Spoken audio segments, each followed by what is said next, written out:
Ne le savez-vous pas, frère? Je parle à des gens qui s'y connaissent en matière de loi. La loi n'a de pouvoir sur les personnes que durant leur vie.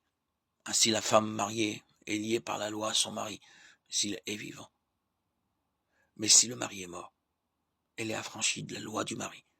Donc, du vivant de son mari, on la traitera d'adultère si elle appartient à un autre homme. Mais si le mari est mort, elle est libre à l'égard de la loi, si bien qu'elle ne sera pas adultère en appartenant à un autre. De même, mes frères, vous aussi le corps crucifié du Christ vous a fait mourir à la loi pour que vous apparteniez à un autre, celui qui est ressuscité d'entre les morts, afin que nous portions des fruits pour Dieu. En effet, quand nous étions encore des êtres charnels, les passions coupables excitées par la loi agissaient dans tout notre corps pour nous faire porter des fruits de mort.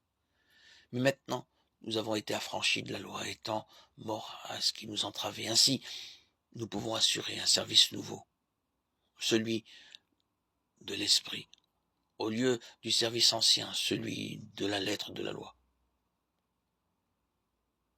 Que dire alors? Que la loi, c'est le péché? Absolument pas. Je n'aurais pas connu le péché s'il n'y avait pas eu la loi. En effet, j'aurais ignoré la convoitise si la loi n'avait pas dit « tu ne convoiteras pas ».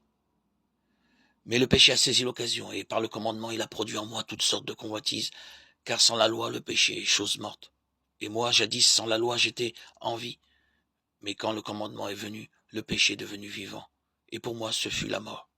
Et le commandement qui était principe de vie s'est trouvé être pour moi principe de mort. En effet, le péché a saisi l'occasion, et par le commandement, il m'a séduit par lui. Il m'a tué. Finalement, la loi est sainte. Le commandement est saint, juste et bon. Alors, c'est quelque chose de bon qui a été pour moi la mort? Absolument pas. C'est le péché.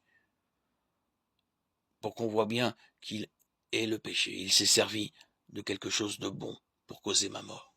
Ainsi, par le commandement, le péché est devenu pleinement péché. Romains 7, 1, 14.